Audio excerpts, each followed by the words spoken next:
Belajar filsafat, belajar tasawuf, dosen liberal, semuanya ini tentu menyelisihi akidah para sahabat, iya.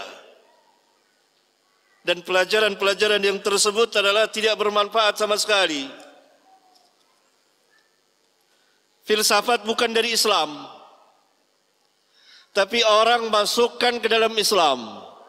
Filsafat berasal dari Yunani.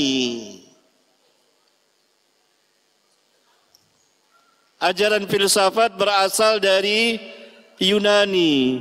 Yunani adalah kaum musyrikin, penyembah berhala, penyembah bintang-bintang.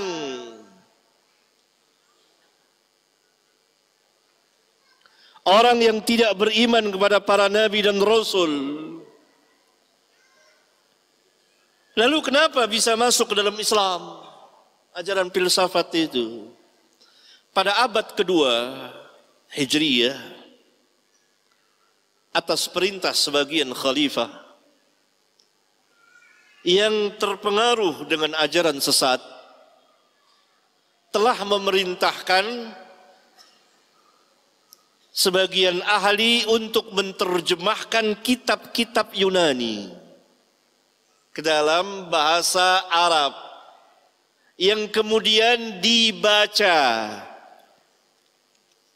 oleh sebagian kaum muslimin, khususnya mereka yang manhajnya bengkok, manhajnya manhaj yang sesat, bukan manhaj para sahabat ridwanullah alaihim jami'an. Kemudian orang-orang ini mulai memadukan antara filsafat Yunani dengan ajaran Islam. Maka mulailah masuk ke dalam Islam ajaran filsafat itu, yang telah membuat kerusakan yang tidak kecil pada kaum muslimin, pada hidup dan kehidupan keagamaan mereka saat itu dan sampai hari ini. Maka ini ilmu yang tidak bermanfaat sama sekali. Jadi sebut ilmu kalam karena ulama setiap membahas itu selalu diawali dengan al-kalamu fi kada, al-kalamu fi kada, al-kalamu fi kada, al-kalamu fi kada. Maka disebut orang ilmu apa tuh? Ilmu kalam. Apa artinya? Kalam, pembahasan tentang masalah ini. Hanya saja kalau akidah itu pembahasannya lurus-lurus, kalau kalam isinya perdebatan. Kalau engkau mengatakan azab kubur itu tidak ada, maka ini hujahku. Makanya lebih baik baca dulu akidah, setelah itu untuk pematangan, untuk ilmu debatnya, baru dalami ilmu kalam. Ilmu kalam bisa haram bagi orang yang tak punya basic, karena di dalamnya perdebatan. Ahli filsafat mau menolong agama Allah dengan logika akal, jangan pakai filsafat, cukup dengan Quran dan Sunnah. Quran dan Sunnah cukup. Tapi ketika kita ketemu dengan orang yang tak mau pakai Quran, tak mau pakai Sunnah, gimana? Dia tak mau pakai Quran, dia tak mau pakai Sunnah, gimana kita mendebatnya? Maka pakai akal. Tapi akal yang diikat dengan Quran dan Sunnah. Ada filsafat, nama filsafatnya serba Tuhan. Semua ini Tuhan. Dia pun kata dia Tuhan. Aku adalah titisan Tuhan. I am a God. Aku adalah Tuhan. Ditulisnya sebuah syair. Aku sedih melihat Tuhan jatuh ke lantai. Dia menulis itu ketika dia sedang pangkas, rambutnya jatuh ke lantai. Aku sedih melihat Tuhan jatuh ke lantai. Tapi kemudian aku tersenyum, karena ternyata yang menyambutku di bawah pun juga Tuhan. Karena tanah itu juga Tuhan. Karena dia menganggap semua ini Tuhan. Dia datang mau mendebat Ustadz Iskandar Arnel, filsafat, S2 dari McGill University. Orang begini tak bisa pakai ayat. Kalau dia datang ke saya, aku adalah Tuhan, neraka jahanam tempat ente. Dia mungkin diam, tapi hati dia tak tenang. Karena saya mendebat dia pakai hadis. Ini orang mesti pakai akal. Diminta sama Ustadz Iskandar Arnel satu ruangan. Jadi bapak meyakini diri bapak Tuhan. Ya, saya Tuhan. Karena saya adalah bagian dari Tuhan. Oh.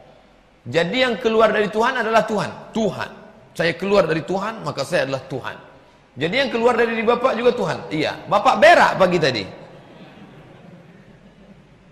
Dia mulai bingung. Karena kalau dia jawab iya, berarti berak dia tuh Tuhan. Satu pukul ya tuh, tumbang. Tak perlu panjang-panjang. Itu pakai akal. Itulah ilmu kalam itu. Orang ahli akidah mendebat orang yang lain tapi pakai akal. Karena mereka berhadapan dengan orang Persia. Orang Persia itu cerdas-cerdas. Orang Yunani berdebat. Kalau tidak pakai akal gimana? Imam Hanafi sedang duduk di bawah. Datang si pendebat dari atas. Saya tak percaya Tuhan, kata dia. Hanafi, kalau memang ente mengatakan ada Tuhan, mana Tuhan itu? Kalau ente mengatakan Tuhan itu ada, mana arahnya? Saya mengarah ke sana. Arah Tuhan kemana? Dan kalau memang ente mengatakan Tuhan itu ada, apa kerja Tuhan sekarang? Itu jawabnya mesti pakai akal. Imam Hanafi kuat logika akalnya. Kata Hanafi, dalam susu itu ada tak keju? Ada. Tunjukkan saya mana kejunya. Tak bisa dia tunjukkan. Api itu mana arahnya? Kata ente semua yang ada pasti ada arahnya. Iya, api. Kemana arah api? Tak bisa dia jawab. Dibalikkannya. Ente mengatakan semua yang ada itu ada perbuatannya. Iya. Ente nanya apa perbuatan Tuhan sekarang? Iya, coba ente turun. Turun dia naik Hanafi ke atas. Inilah perbuatan Tuhan. Orang baik naik ke atas, orang jahat turun ke bawah. Ini bagi akal. Nah, tapi akal bukan yang macam liberal sekarang. Banyak di grup-grup WhatsApp itu akal hantu itu. Bukan akal untuk menolong agama Allah, tapi akal untuk menjatuh-jatuhkan politik Islam. Itu akal yang ditolong oleh setan. Wa inna syayatin la yuhuna ila awliyaihim. Setan-setan itu membisikkan ide-ide cemerlang ke otak-otak para wali-wali setan.